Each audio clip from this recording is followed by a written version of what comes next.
Hi there and welcome to the Explaining History podcast. Today I'm going to be talking a little bit about the Ku Klux Klan from 1915 to 24. This is the period that's generally thought of as being the second era of the Ku Klux Klan. The first is during the Restoration period in the 1860s and 1870s after the end of the Civil War.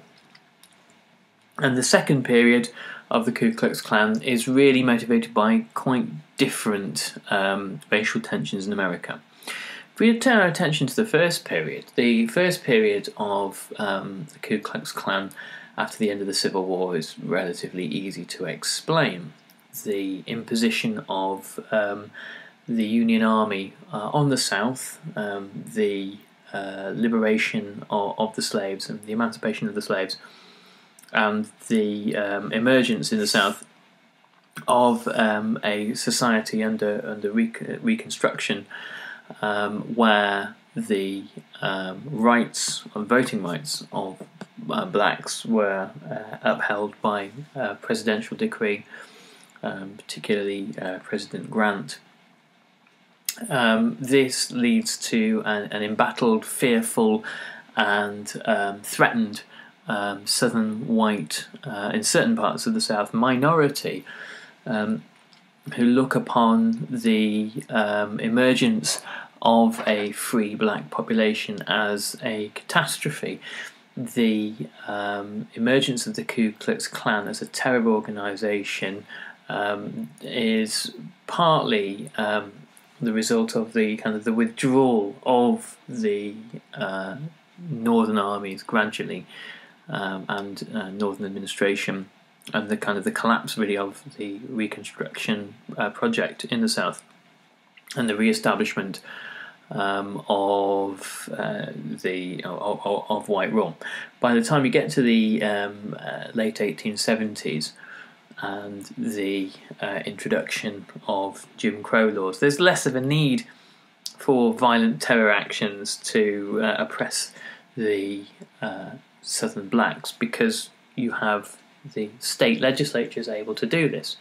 So by the 1880s and 1890s, whilst there is still segregation, there is still intense oppression of black Americans in the Deep South, it doesn't need to be done in a paramilitary style, because you have federal state governments have the power to do it once again, and the South becomes once again the place where the federal government ideally doesn't want to go meddling and stirring up various hornets' nests. From 1915 to 1924 is a slightly different story, because it features not just the South, but the emergence of the Ku Klux Klan as a national force. And what possibly can explain this? Well, it is a product really of two things. It's a product of the First World War and a product of the economic crises that follow it.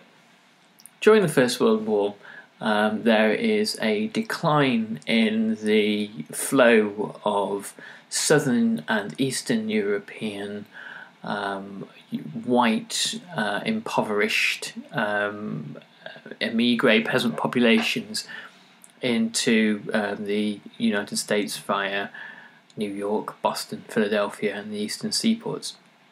So the amount of available cheap factory labour decreases. This is partly due to the impassability of the Atlantic during the wartime era, and to an increased isolationism from the American government, and a fear of the kind of trouble that Europeans might bring to American shores. There's always a great concern about the dangers of revolution and who might be coming in from Eastern Europe with all sorts of frightening new ideas. The FBI believed it was their role, particularly in this period, to keep an eye on such troublemakers. So as the level of orders during the war in factories in the north dramatically begins to increase, the obvious choice for your cheap labour force are Southern blacks who would be quite keen to escape a life of rural penury and racial discrimination in the South. When men become enlisted in the US Army, when large numbers of particularly white men, not to say that black soldiers didn't fight in France during the First World War. I've talked at length about the book Black Bolshevik by Harry Haywood, which has his accounts as a doughboy in France. But when white soldiers go to fight, leaving open factory jobs, there is influx of black labour into previously white jobs in the north, and there is. I think I've talked about the Red Summer of 1919. There was a huge upsurge in violence against black Americans particularly from returning soldiers who find this rather frightening racial reordering of the labour market has occurred while they've been away. But I think something else is going on as well. If you could just simply put it down to that, then the fact that the Ku Klux Klan had begun to dramatically develop from 1915 onwards wouldn't make much sense, because you had to wait 2 full years for America to become fully engaged in the war. There seems to be some reason for this kind of upsurge in racial tensions across America for about 1915 onwards, and they come largely from rural communities. And so there is possibly something at play with the anxieties of farming folk during the war and during the war years, and I suspect it's got something to do with farm prices. Despite a huge increase in agricultural output and agricultural exports during the war, farm prices for much of the war era and profits by farms still lag behind this massive surge in output. And after the end of the war, you get America and really the rest of the world hit by a deflationary crisis. The war has seen this explosion in inflation, and after the war there is a slump in farm prices. So much of the appeal of the Ku Klux Klan perhaps comes from the economic insecurities of rural communities, white rural communities in America, and the fear at the same time that they are being subject to competition from other ethnic minorities. I know it's a kind of quite a radical left critique of American history that that class relations and economic relations are always complicated by race and ethnicity. But I think there's a lot of evidence to suggest that this is actually quite valid.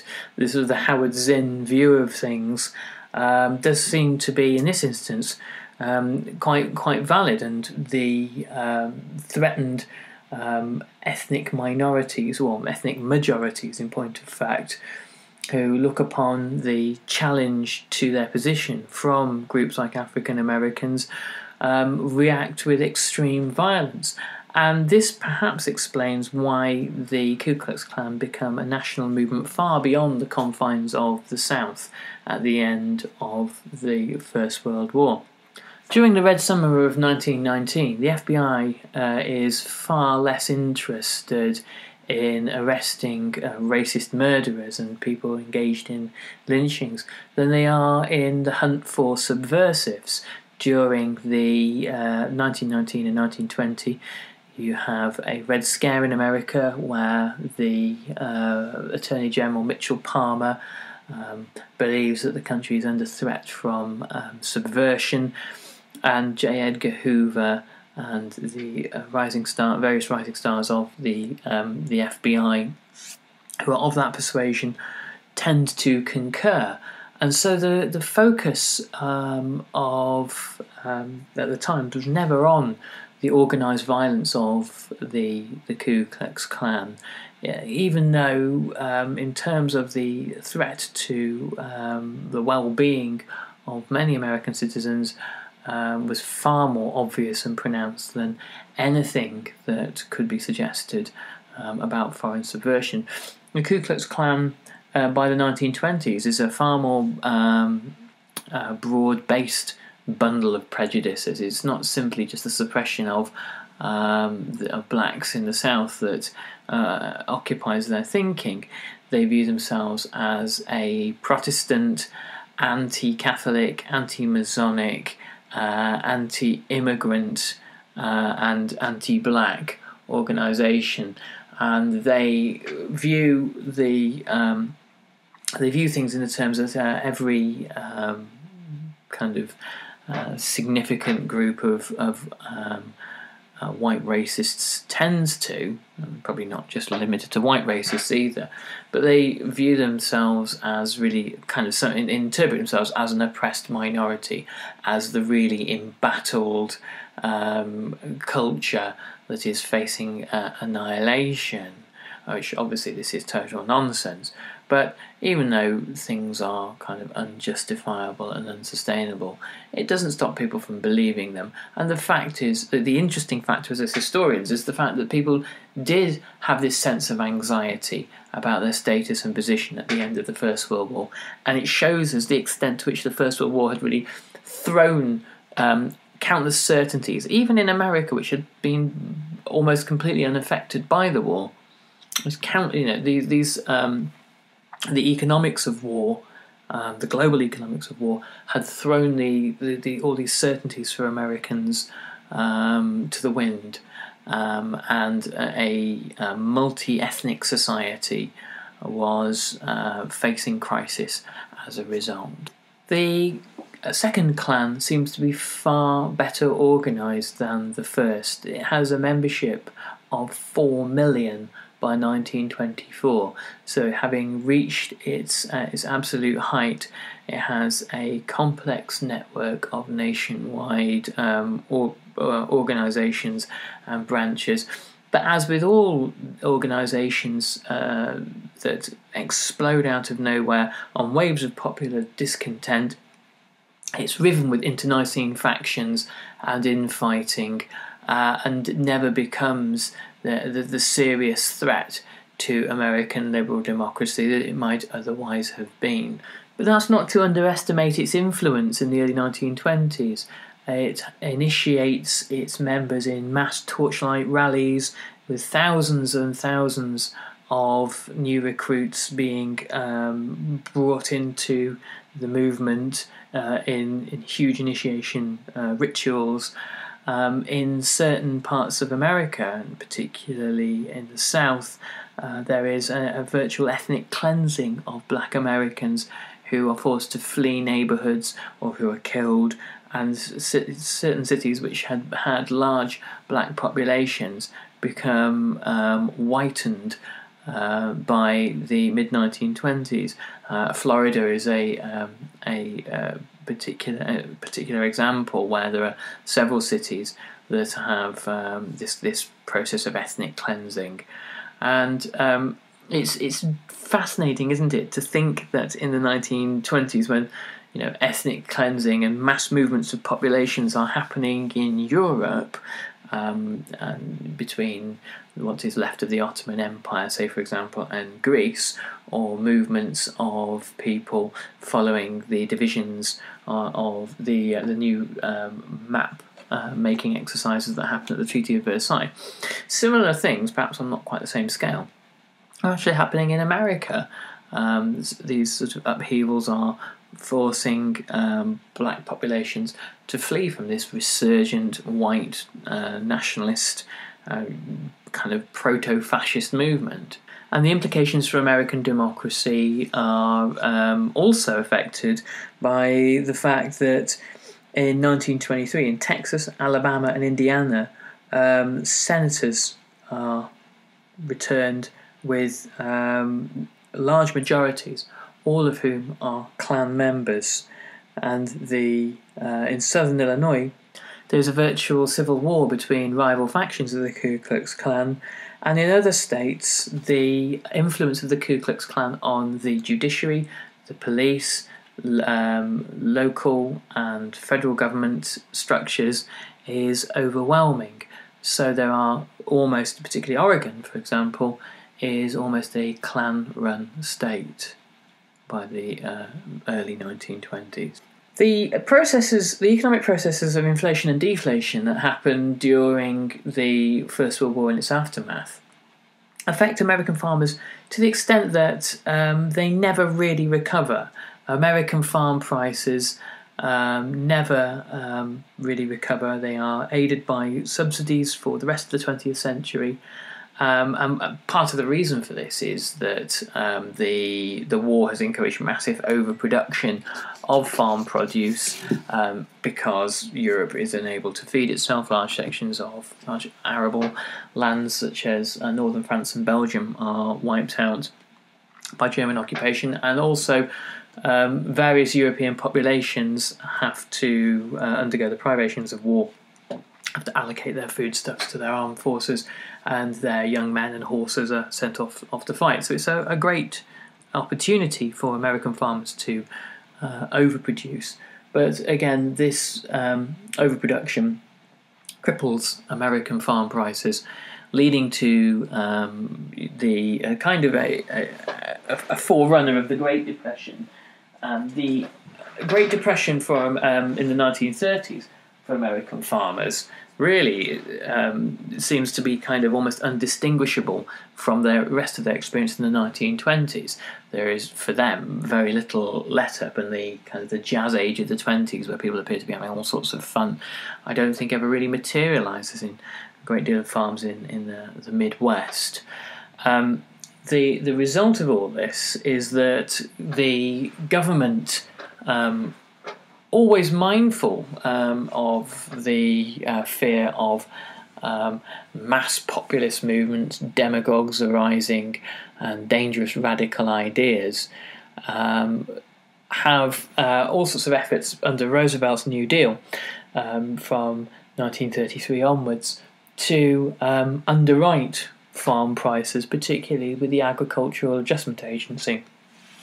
And part of this really is the preservation of American democracy. Roosevelt knew full well that unless something was done, unless there was some kind of initiative to stabilise the American economy, then an economic crisis would transform itself into a political crisis. Now, it goes without saying that a key figure in galvanising support for the Ku Klux Klan, while he professed this was unintentional, I suspect otherwise, was the filmmaker D.W. Griffith.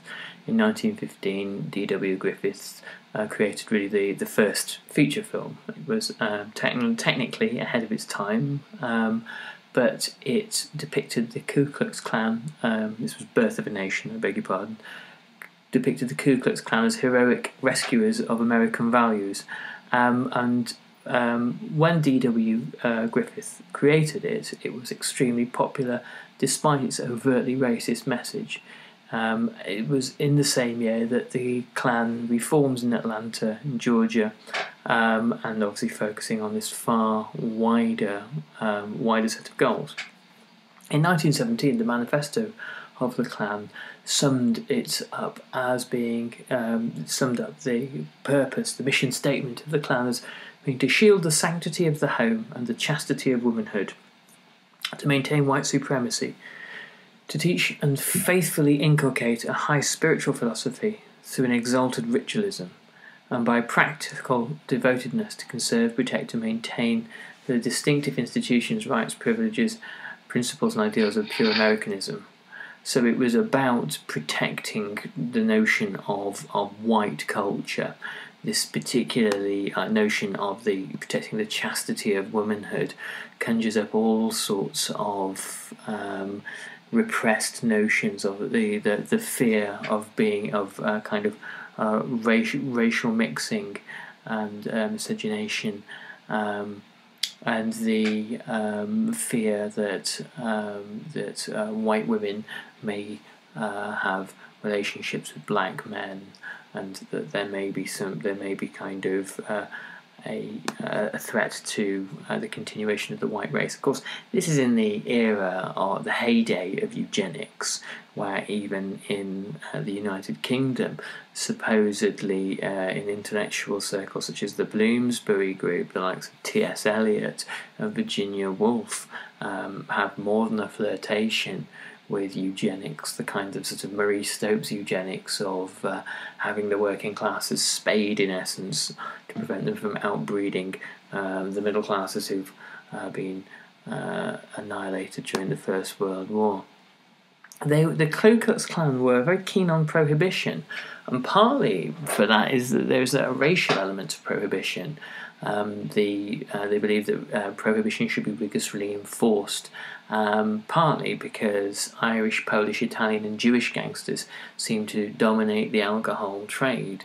There's some very interesting, if you watch the excellent HBO series Boardwalk Empire, there are some very interesting tensions between various prohibition, various alcohol racketeering gangs and the Ku Klux Klan. This is in Atlantic City during the 1920s. The extent to which that is absolutely verifiably true, I'm not sure, but there is, I believe, a book to go with the series written all about Atlantic City during the time. So the new wizard of the Ku Klux Klan was William J. Simmons, who declared himself the Imperial Wizard and found lots of new followers, not just in the South but also in the North. There was a renewed focus after 1919 that non-Anglo-Saxon Europeans, Poles, Greeks, Italians, Yugoslavs and Jews might provide American factories once again with the kind of cheap labour that they'd been providing in the 1910s. And the United States House Committee on Rules calls Simmons to testify in 1921. And this shows that despite the growing influence of the Klan and its growing political influence and its mass membership, the US government in itself wasn't completely blind to the threats it presented. The high point of the Klan's notoriety was when Hiram Wesley Evans, the Imperial Wizard who takes over after Simmons, becomes the Time magazine pin-up of the year in 1924. Bear in mind, obviously, in 1933, their man of the year is Adolf Hitler.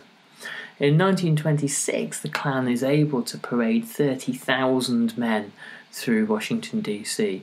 But this show of strength is kind of illusory. It happens right at the very point when membership is starting to dwindle, as the mid-20s economy starts to pick up and things start to become less difficult for a great many Americans. The membership, the importance of membership becomes declines, and also the organisation is rocked with scandal. There is a high-profile murder trial of one of the Klan's senior members, and this is the murder of a white woman, and it's a sexual crime. So the murder, obviously, or lynching of blacks in the South, which was happening at the rate of about 100 a year, that's obviously not an issue. But when a white woman is killed by a Klansman, it becomes a major controversy.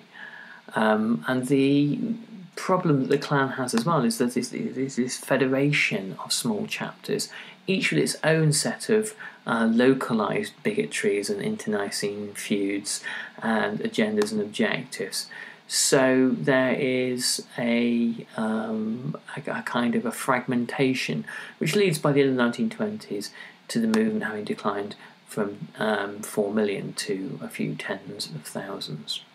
Anyway, I hope you found this useful, and pleased to announce that we're just coming to the end of the proofreading and editing of Tyrell Eskilson's brilliant new addition to the Explaining History series, The American Century. So if you enjoyed Chris Kostov's The Communist Century, if you enjoyed Julia Routledge's The Genocidal Century, Tyrell's new book is going to be out hopefully between now and Christmas, and that should be a brilliant addition to the Century series. So I hope you can check that out soon.